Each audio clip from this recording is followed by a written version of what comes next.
Welcome back. I'm going to ask you a question.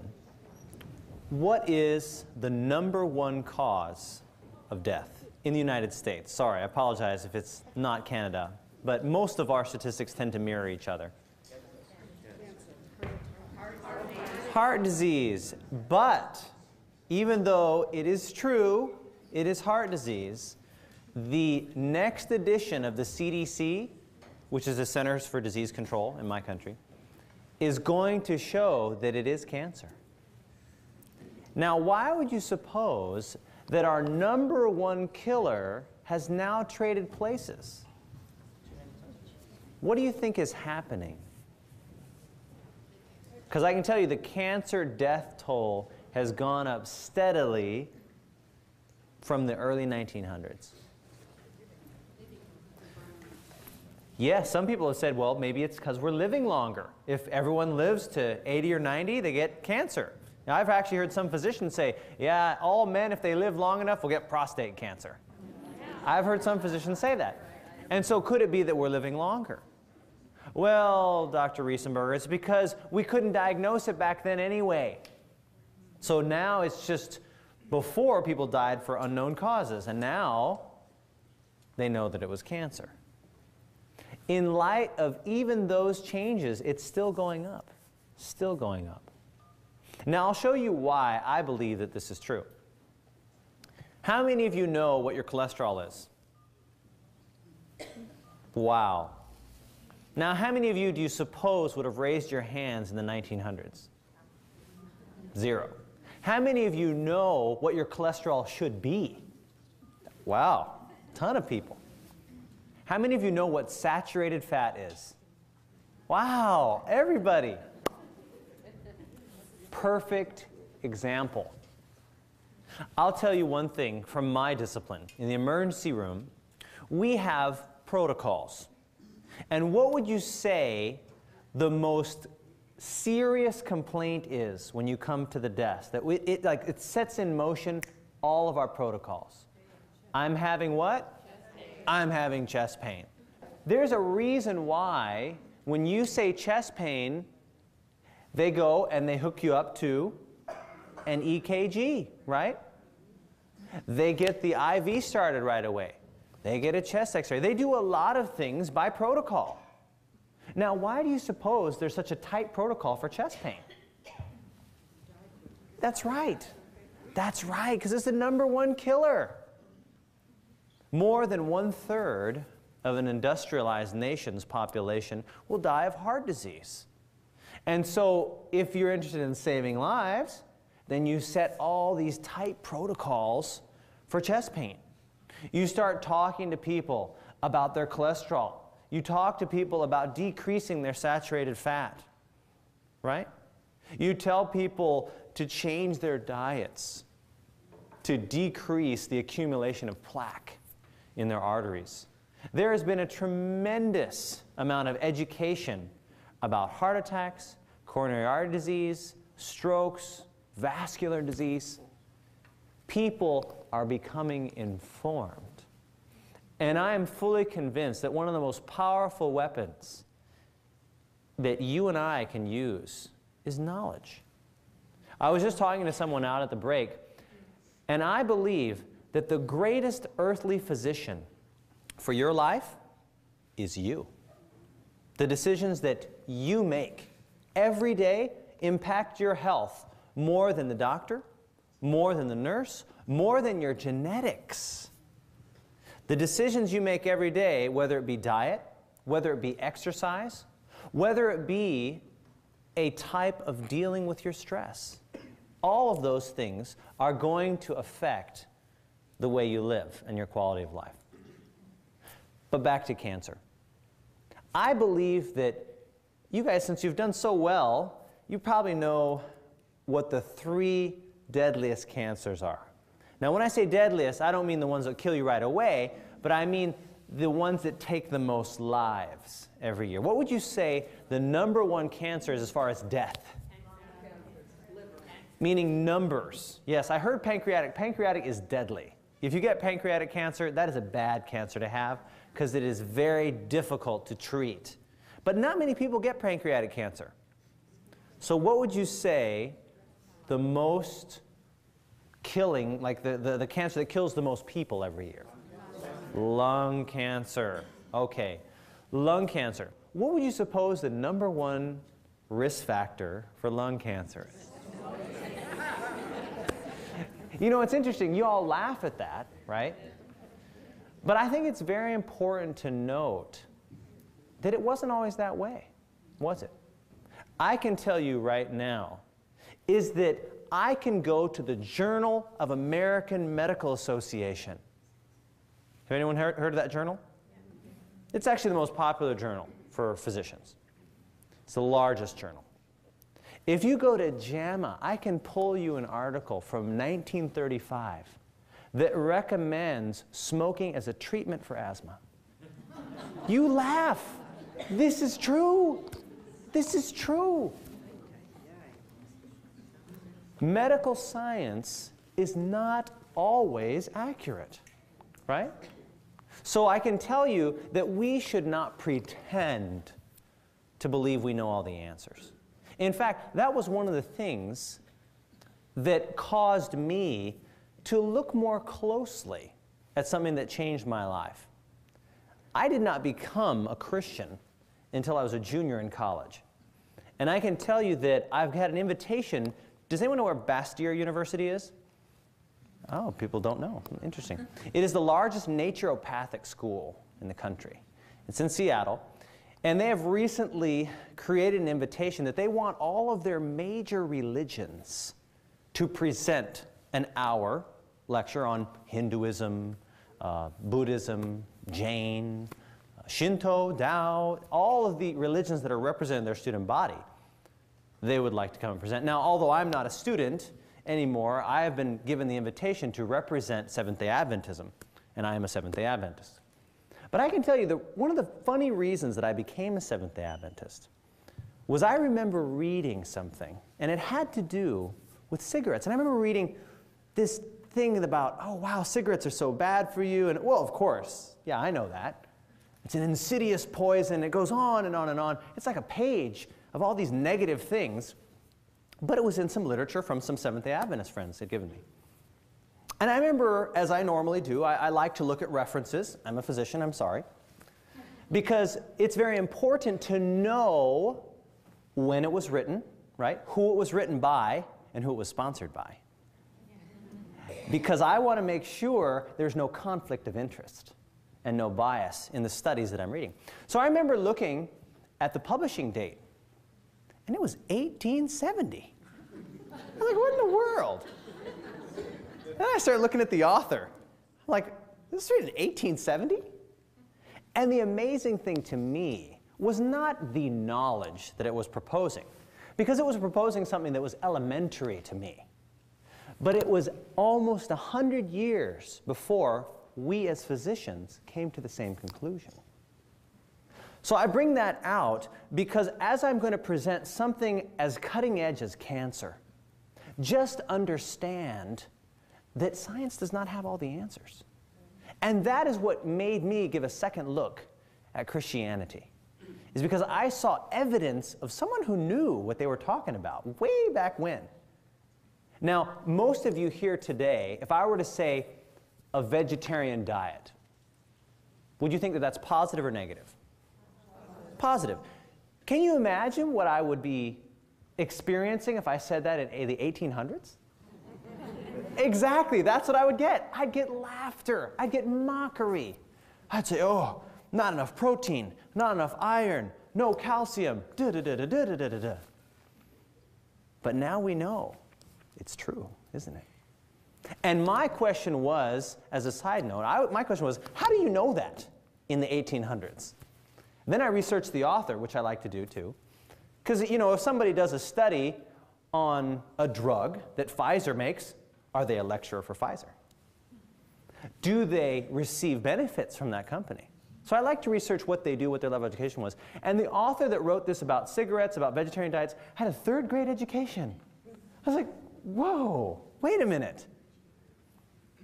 And so I bring that out, confessing humbly before you. I present what I believe the best evidence and general guidelines that people can follow. But it is by no means the limit. By no means the limit. But with cancer, back to smoking, as you laughed at me with the JAMA article from 1935, which exists. Yes, smoking is the #1 cause for lung cancer. We talked about that it increases your risk by 7-fold. And why do you think it caused lung cancer? What's the issue? There are 6,000 chemicals in cigarettes. 6,000. And hundreds of them are what we call carcinogens. Does anyone know what a carcinogen is? Cancer causing. That's right.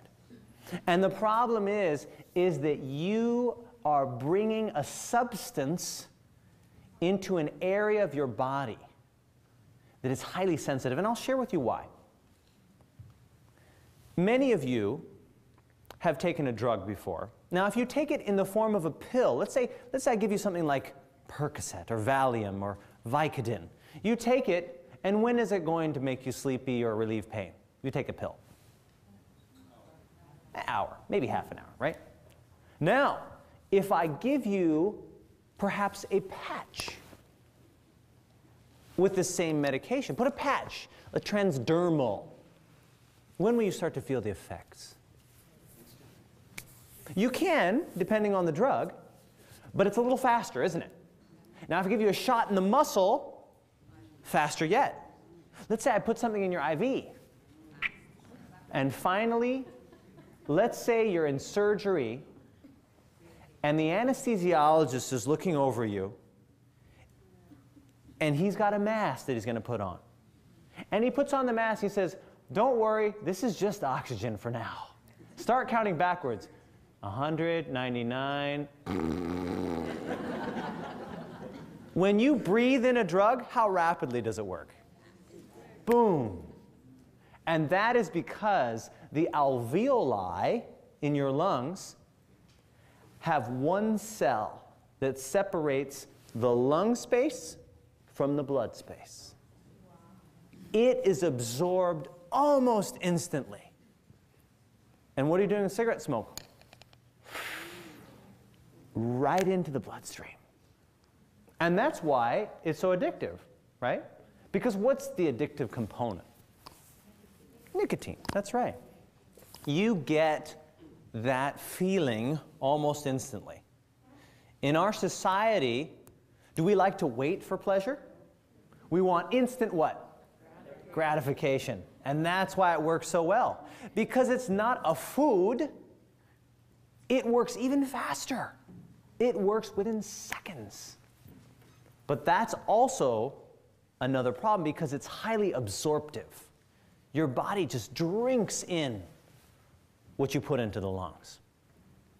Another reason why cigarettes cause cancer is because not only of the chemicals, but because those chemicals actually stay in contact for a long time with the lungs. Has anyone ever noticed that someone who quits smoking, now when they quit smoking, they often complain and say, "Well, I quit smoking, but now for the last 3 days I've been doing what?" Just coughing. And many people who quit will actually complain that their cough gets worse. Now, do you know why that is? If you look at the drug nicotine, it actually has an ability to paralyze the cilia in the lung. Now, the cilia, if you look at the lining of the small bronchioles, which are little tubes that go down into the recesses of your lungs, there's these small little microscopic hairs that are always doing this. Now, why do you suppose they're always doing that? Right? They clear out particles. They clear out germs. When you inhale that fly or something, trying to get that stuff out of there. The dust, the pollution, right? There's these little hairs that are always fanning upwards until finally they get at the area of your vocal cords where you either do one of two things with it. You cough it up or you swallow it. That's right. Now the problem is that nicotine paralyzes that mechanism. So what goes into the lungs stays in the lungs. And the problem is not merely contact with a carcinogen, but prolonged exposure to that carcinogen. Because the body is able to pretty much deal with most insults from the environment if you just give it a chance to recover. And so I can tell you that there are many reasons that cigarettes cause lung cancer. But is it just people who smoke who get lung cancer? How do other people who don't even smoke get lung cancer? By what? Oh.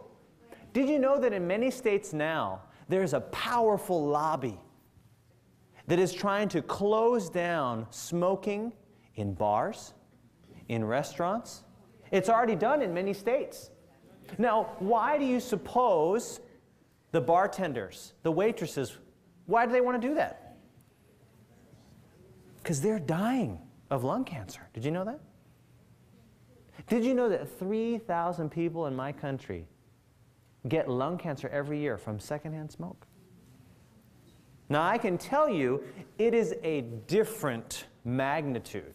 I mean, some estimate worldwide that you have, of the 400,000 cases of lung cancer from primary smoking, it's approximately 50,000 cases from secondary smoke. And of those, 33,000 die. So that is a reality. And I'll give you an illustration. What would you say the #1 cause of asthma in children is? Ah, yes. I've had people come in, they say, no, we had some barbecue this weekend, and little Tommy got a little too close, he got some smoke, and that was the issue. And I say, well, that might have been it, but that's not what the medical literature shows. And I proceed to tell them that the #1 cause of pediatric asthma is paternal or maternal smoking. And you know what's amazing is that sometimes people may not quit for themselves, but they'll quit for who? Their child. It's amazing. I've seen people, they're like, Doc, I have been smoking for 50 years, I can't quit. And then when I talk to them about their son, all right, I'll quit. I see people do it. It's amazing. Not always, but sometimes. And I can tell you, if you have a child who has asthma, the reason why it affects a child more than an adult is why, do you suppose? Because they're what? They're smaller, yeah. I'll give you a great study. They looked at parental smoking, and what would you say the smallest child is? A newborn, right? Newborn baby, less than a few months old. And they looked at the changes and the effects on the baby's lungs. And they found that if you had a parent smoking in a closed room with a baby, for every 20 cigarettes that that parent smokes, it's like the baby smoked 9. Now, obviously, it's not like the baby literally smoked 9 adult cigarettes, but it's the same type of effect on them. It is definitely a reality. Let's go to the second most serious cancer. Anyone know what the second leading cause of cancer death is? What kind of cancer? Colon cancer. Very good. Colon cancer. Now, I'm going to show you guys, with the rest of these cancers we're going to talk about, you know what the cause is. And again, if you know the cause, you almost automatically know what? The cure. That's right. Because you remove the cause, just like diabetes, right? What was the cause of diabetes? Fat. So what do you want to maintain? What do you want to go down to? Ideal what? Body weight to cure it. Not all diabetes, right? 95%. So with colon cancer, what would you say the problem is? Diet. Very good. Does anyone know who Dr. Burkitt is? Has anyone ever heard of Burkitt's lymphoma? Yes. Burkitt was a physician, and he studied colon cancer. He actually looked at rates of colon cancer in the United States and then in Africa. And you know what he found out? Is that these tribes in Africa that he was looking at didn't get colon cancer. And he wondered why. And it was diet, you're right. Does anyone know what was abundant in these diets in Africa which became non-existent in America? Fiber. So you guys are all over it. Fantastic.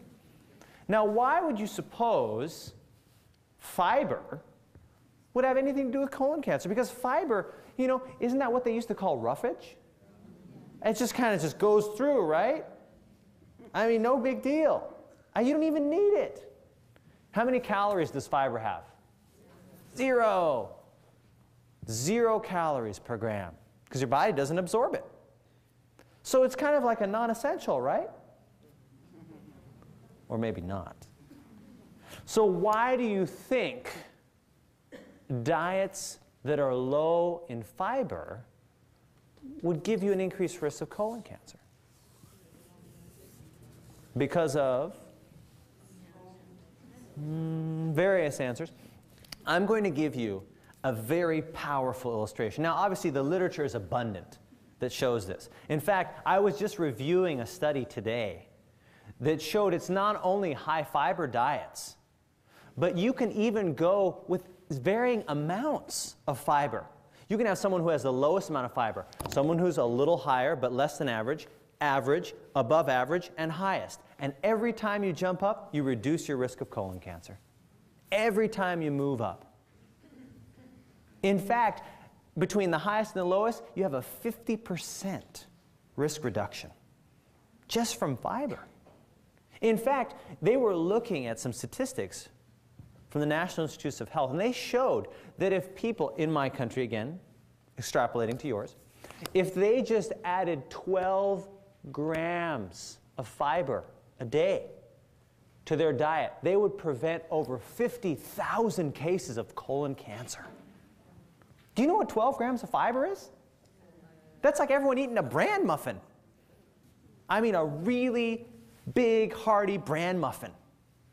You believe that? That's like a bowl of all bran.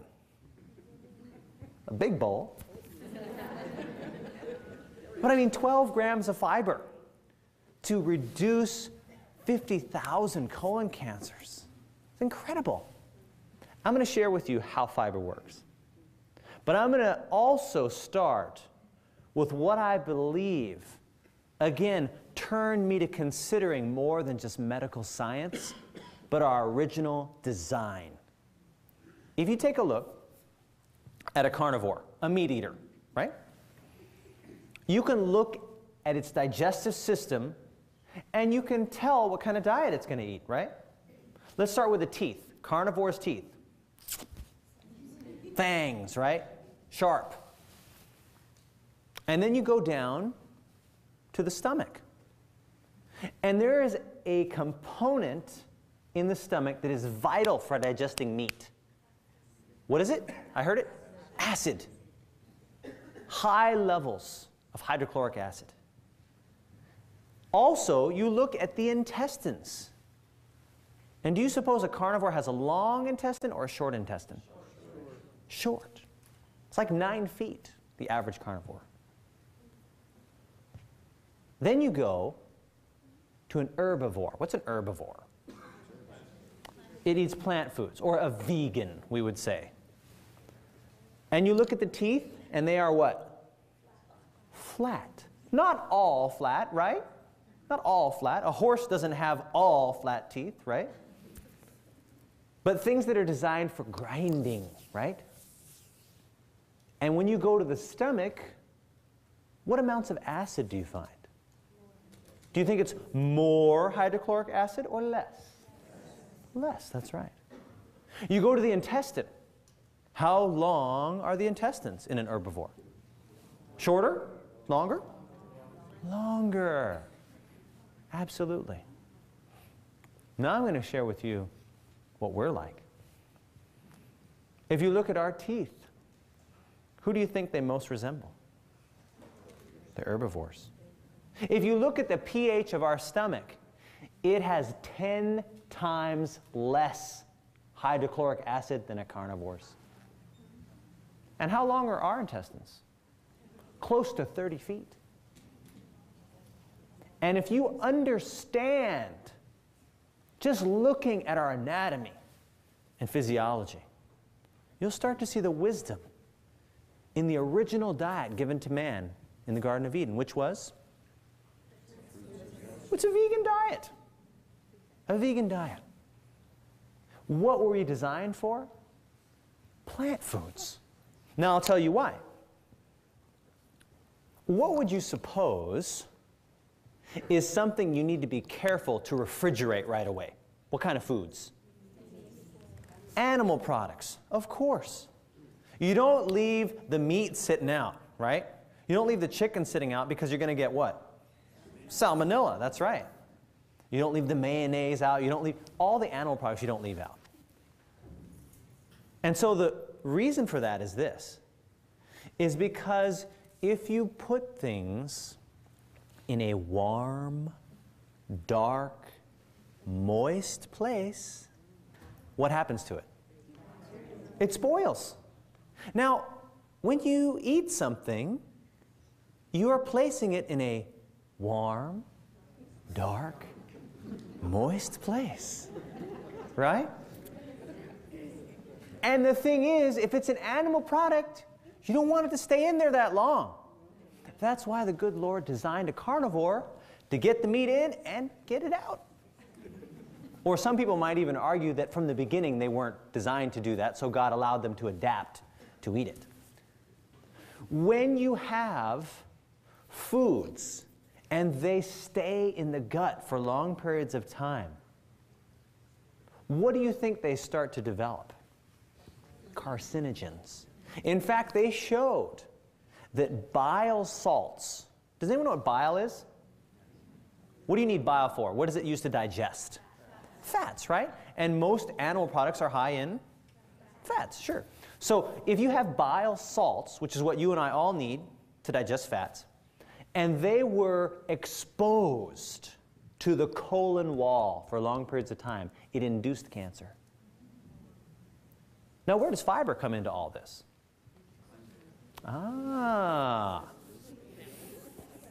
If you had someone like myself, young, healthy male, if I didn't eat any fiber, my transit time started to lengthen. Didn't go to the bathroom for a week. I don't know what else is going on there. Maybe I was dehydrated or something. But I can tell you that when you eat a diet that is high in fiber, what happens to your transit time? Well, transit time, for those of you who don't know, is the time when you eat something to when you see it again. And you can time your transit time. All you have to do is eat something like a beet, right? Because you can say, okay, I ate this beet, and then you can just keep watching for it. And you'll know what your transit time is. And let me just give you a piece of advice. If your transit time's a week, you're getting a lot of carcinogenesis going on down there. Our bodies were designed to move food through, so it doesn't just hang out on the colon wall. That's how fiber works. There's soluble fiber, and there's what? Insoluble fiber. Now, the thing that decreases your transit time or moves things through tends to be the insoluble fiber. But soluble fiber is still beneficial. Does anyone know what soluble fiber does? It lowers what? Cholesterol. But that is another lecture. Third most common cause, third most common cancer, deadliest cancer I should say, claims the most lives after lung cancer, after colon cancer, is breast cancer, or actually it's like breast and prostate if you look at men. Now I think that's very interesting because breast, prostate are both cancers related to something. Hormones, that's right. And we'll just talk about breast cancer just for the sake of time. When a woman has breast cancer, What is the first question that we usually want to know as physicians? Well, is it a blank sensitive tumor? An estrogen sensitive tumor. Because many breast cancers are influenced by estrogen, right? That's why they use things like tamoxifen that are anti-estrogens, right? Now the problem with this is that if you have breast cancer, in fact, I'll tell you right now, 1 out of 8 women right here is going to have breast cancer sometime in their lives. It's very common. It may not be the #1 killer, but it's definitely the most common after, of course, does anyone know what the most common form of cancer is? Most people don't even think about it. Yes, skin cancer. Skin cancer is the most common, but we usually deal with lung, colon, breast, prostate, things like that. So breast and prostate are the most commonly occurring major cancer, but not the most deadly. But if you have someone with breast cancer, we want to know if it's estrogen sensitive or not. So you already seem to know that it's estrogen, that it's a hormonal type effect. And where would you say that we get a lot of exposure to hormones in our environment? Now why would you say that? Why would we get exposure to hormones from animal products? Because they do. This is true. And you know, it makes perfect sense. It's not just the hormones. I'm going to share with you a very interesting phenomenon. They have found that women who have early menarche, does anyone know what menarche is? Menarche is the first what? Period a woman has. Women who have early menarche are at higher risk for developing what later? And why would that make sense? Longer exposure to estrogen, sure. Now, I'm going to share with you a very intriguing statistic. In the 1800s, specifically in 1850, when they were more rural in societies, when people got married older or later in life? Earlier in life, right? When do you suppose the average age of menarche was? Oh, very interesting. It's not 18, but I'll give you credit because it's 17.25. Isn't that intriguing? I think that's absolutely intriguing. And because when you look at that and you compare it to now, what do you see? What's the average age, would you say, now? 12, maybe even 11. Depending on your race, it is much, much younger. And I can tell you that there's a reason for this hormonal abnormality. And I believe you'll be able to guess how it's come about. Because there's been a change in our society. And I'll tell you this, is that an animal will develop more rapidly in response to certain things. If you have, let's say, someone who's a dairy farmer or someone who's a chicken farmer, right? What do you want those animals to do quickly?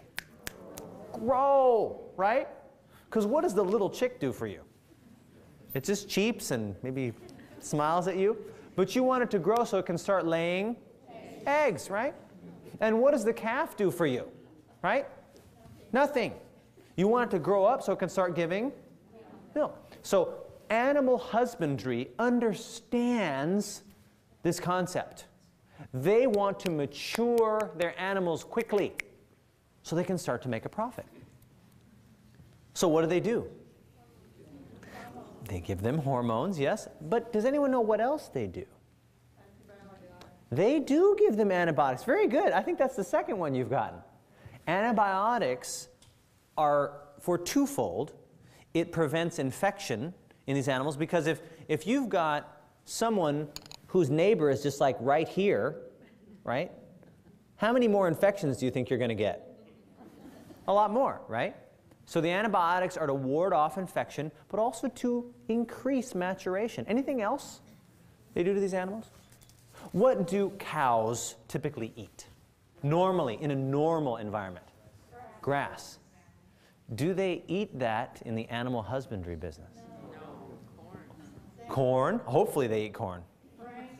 Oh, I think that might have been the same person again.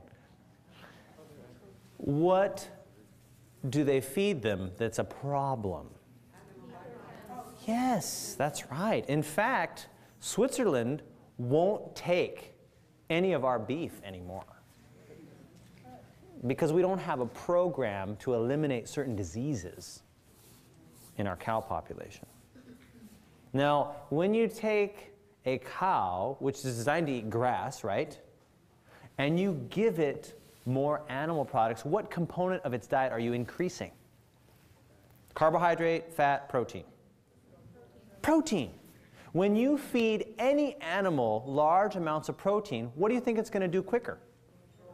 Grow and develop. And the component in our diet that has increased astronomically is the amount of animal protein that we are consuming. And so now we mature when we're not even ready. Can you imagine the difference between a 17-year-old and an 11-year-old? Not that either is probably ready immediately, right?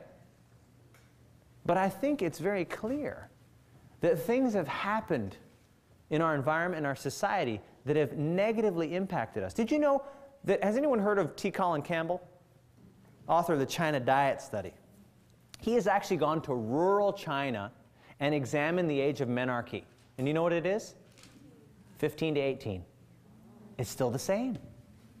Because their diets are the same as they were hundreds of years ago. Back to breast cancer.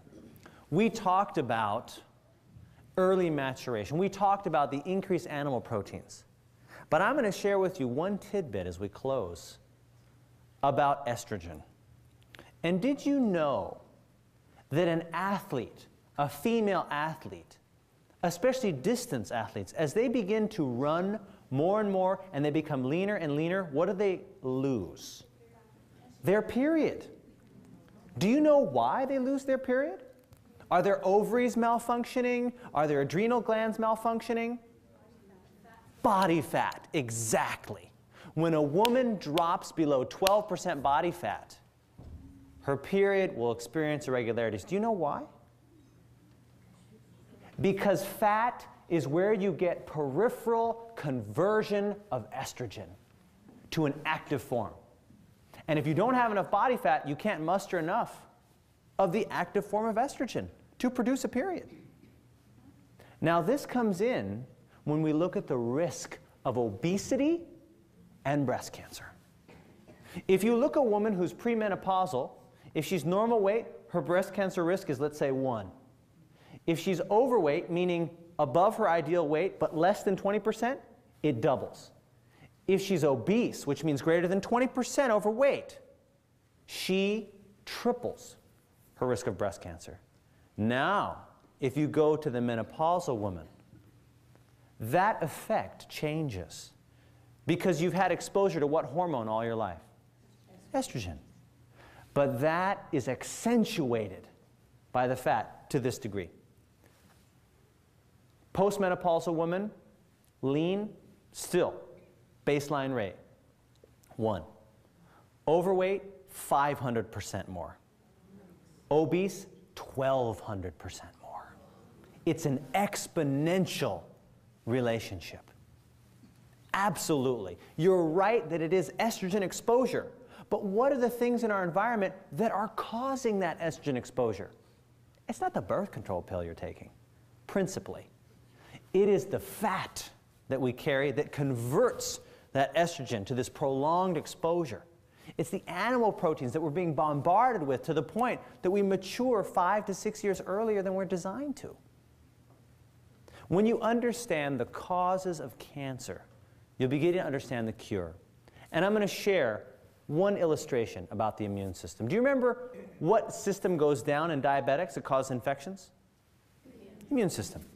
They have shown increasing amounts of sugar in the diet, even in non-diabetics, can decrease the killing power of a white blood cell. Do you know how the immune system kills bacteria? If you look at the immune system, it is designed to protect what?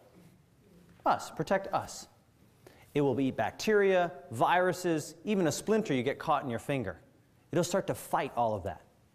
Now, cancer is the opposite. Because what is cancer? What's the definition of cancer? It's actually a cell that's doing what? Multiplying without respect to other cells. Because when you cut your hand, do your cells multiply? Sure they do, but when do they stop? When they reach another cell, right? They stop.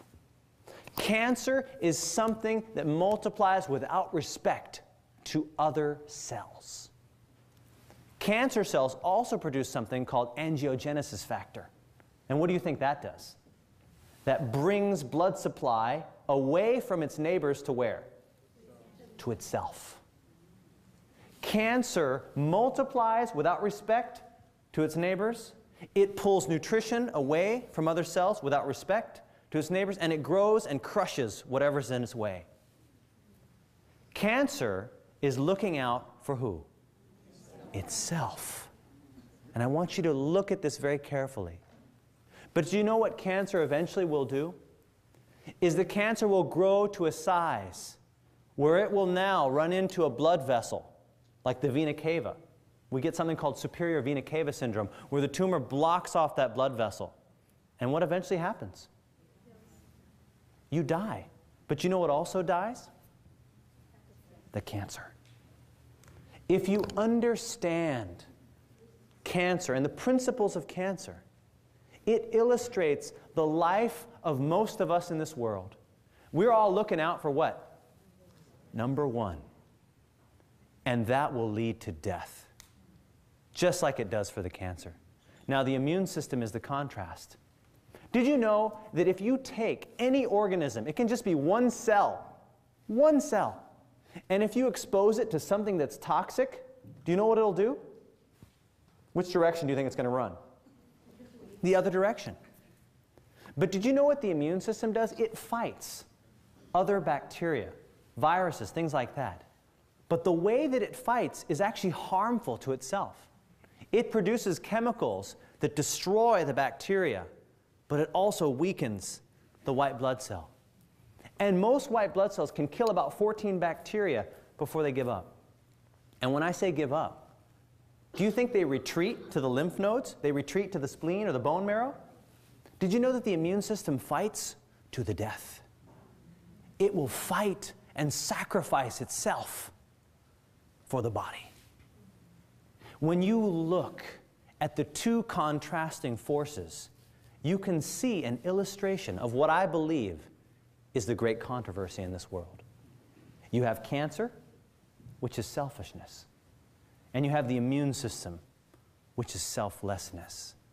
When you understand the two great powers contending for our understanding, for our minds, you'll see that the opposite of love is not hate. The opposite of love is selfishness.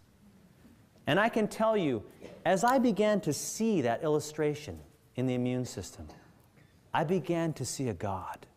I began to see someone who had designed one system in the body to illustrate a life of self-sacrifice that came from one person. And I believe that if you continue to explore that, to study that, whether it is in science or in the Bible, you will find what we were designed for. Tomorrow night, you're going to have an opportunity to begin to understand not only about the physical aspects of the body, but what I believe is so perfectly illustrated by the immune system versus cancer. A life dedicated to serving yourself, or a life in giving of yourself on behalf of others. Thank you very much.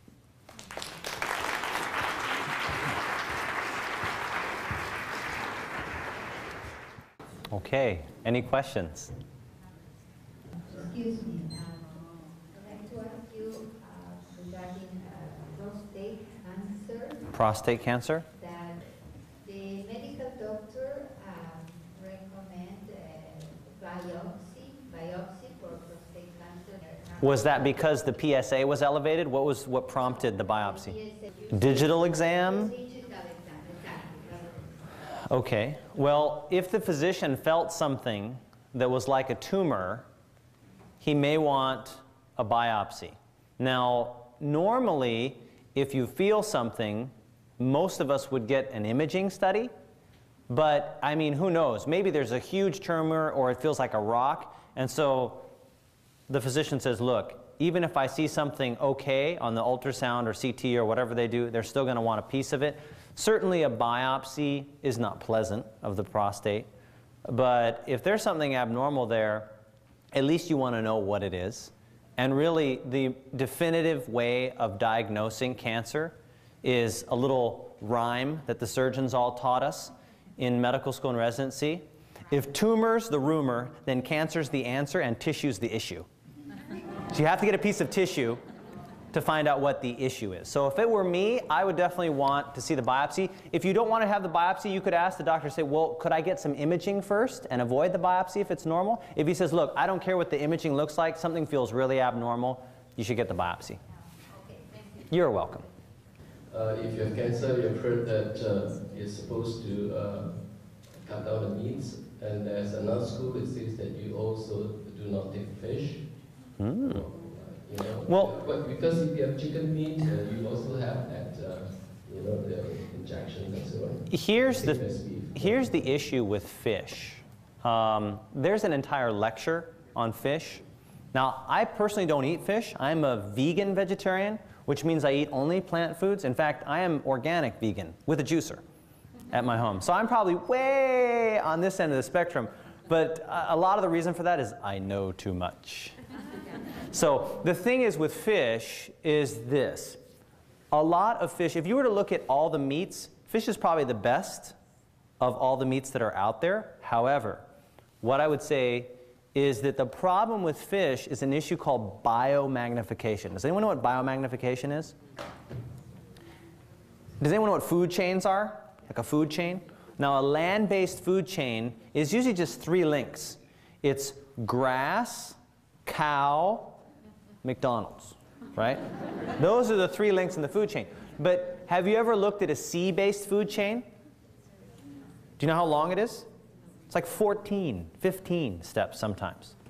If you go from plankton or algae to like krill to whatever, there's various steps in this food chain. And sea-based food chains are much, much larger.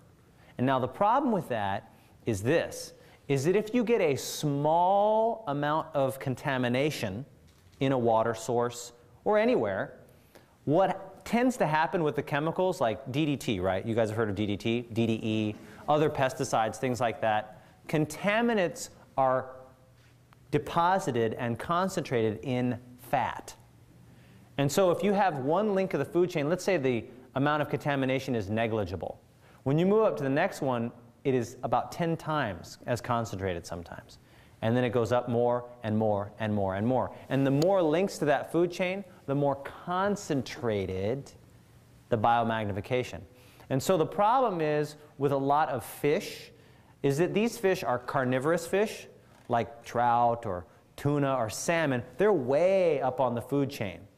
So they are receiving a large degree of contamination. And the problem is that you don't want that kind of stuff, especially if you're fighting cancer, right? Because if a lot of these products that you're getting from these contaminants are carcinogens, you don't want to add that to your diet. You know, there are some people who say, well, the fish has got eicosapentaenoic acid, you got the omega-3s, you know, you've heard all that stuff too. But you can get the same nutritional components other places, like flaxseed, for the omega-3s. So that's the short answer to that. I do not recommend fish for people with cancer. Next question.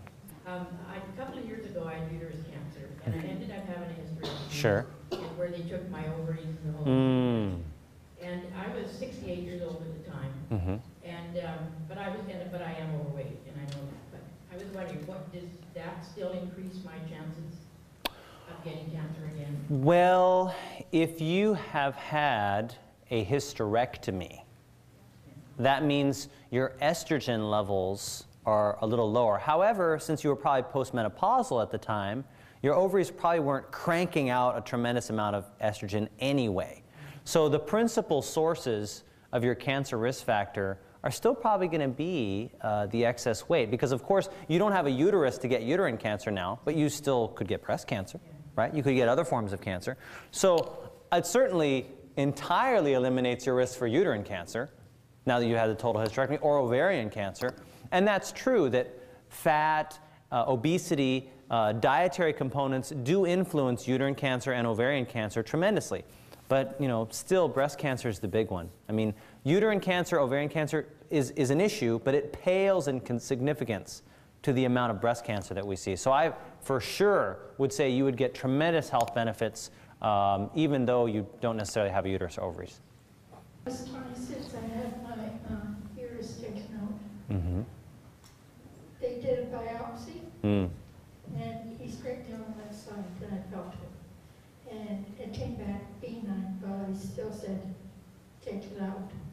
Now, would that make it higher, or? Well, did you have a total hysterectomy? No, Did you have your I still ovaries? have my ovaries. Yeah, the real thing that is the issue is the ovaries. If you're left with your ovaries, that's better from the standpoint of symptoms, because you know, you remove the ovaries and you get hot flashes and you basically go into menopause type stuff. So it's more ideal. People also have said, you know, different things with osteoporosis. So it's, if you can avoid taking out the ovaries, it's probably better. As far as risk for breast cancer and things like that, I am not aware of whether taking the uterus out or leaving it in affects breast cancer risk at all. I would think that it's kind of related to other things that you may be doing or not doing. So as far as the uterus, sure, your risk for uterus cancer is 0 now. But as far as breast cancer, I think that's unchanged since you still have your ovaries. Yeah, I have a friend who was recently diagnosed with cancer. And, What kind of cancer? prostate, I believe. Are you sure it's not metastatized? Well, okay, keep going. Okay, he was suggesting that certain types of diet, and I was just wondering if there's much truth. I've heard this before, that if you have a really basic diet, such as grapes or something like that, that can be... Do you mean basic as far as pH or Yeah, simple? pH. You mean pH? There's a lot of people who talk about acid-base. I personally am not very familiar with acid-base. I can tell you that if I personally got cancer, that as far as my diet, I would definitely go raw, vegan, organic, like right away, and try to get most of my stuff as close to where it's growing as possible.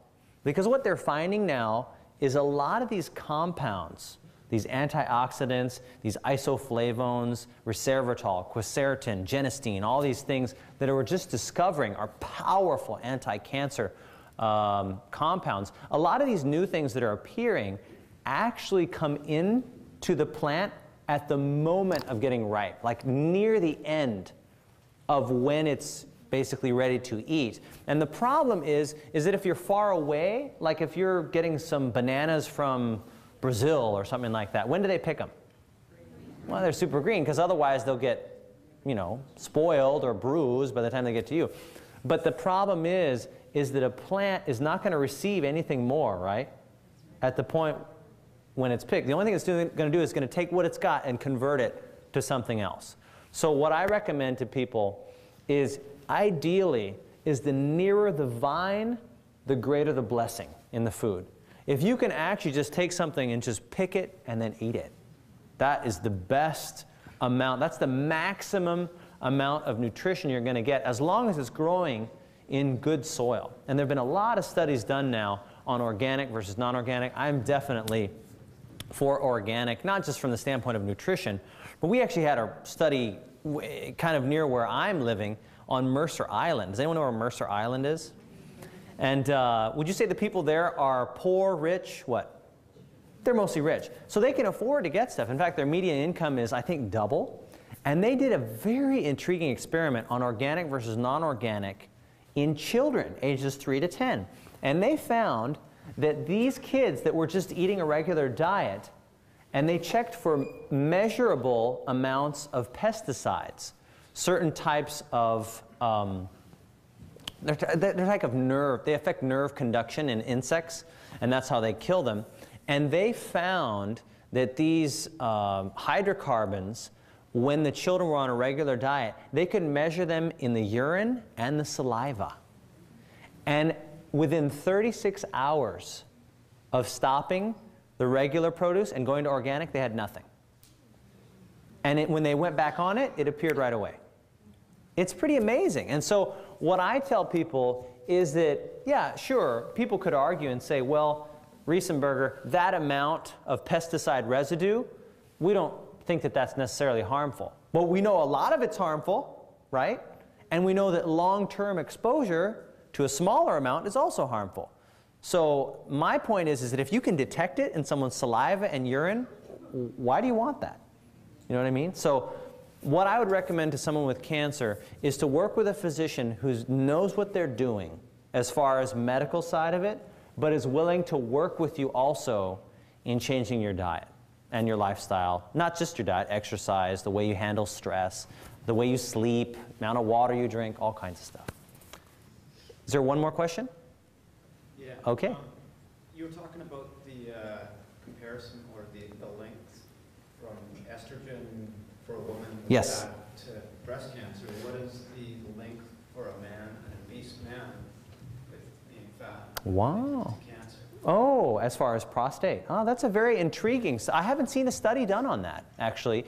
We do know that women who have early menarche or later menopause tend to be at higher risk for breast cancer, and that's what actually someone over here said. They said because it's longer exposure to estrogen. But as far as men and maybe testosterone or other forms of that, I'm not really certain. I don't know if a study has done for that. I do know that obesity does increase cancer risk, but as far as when a guy develops, like in puberty, I've never seen a study related to that, but it certainly would be good to look at, because I guess our hormone is more testosterone, and what they're actually finding with testosterone is that as testosterone goes down, actually we start getting more diseases. The only exception to that is, I don't know if you've noticed heart disease, but women tend to get heart disease, but when in comparison to men? About 10 years later. And they have postulated that that's because estrogen versus testosterone is more protective for heart disease, and versus ourselves, we don't have estrogen. Not that I'm recommending you take estrogen or anything like that. But I haven't seen a study done on that as far as...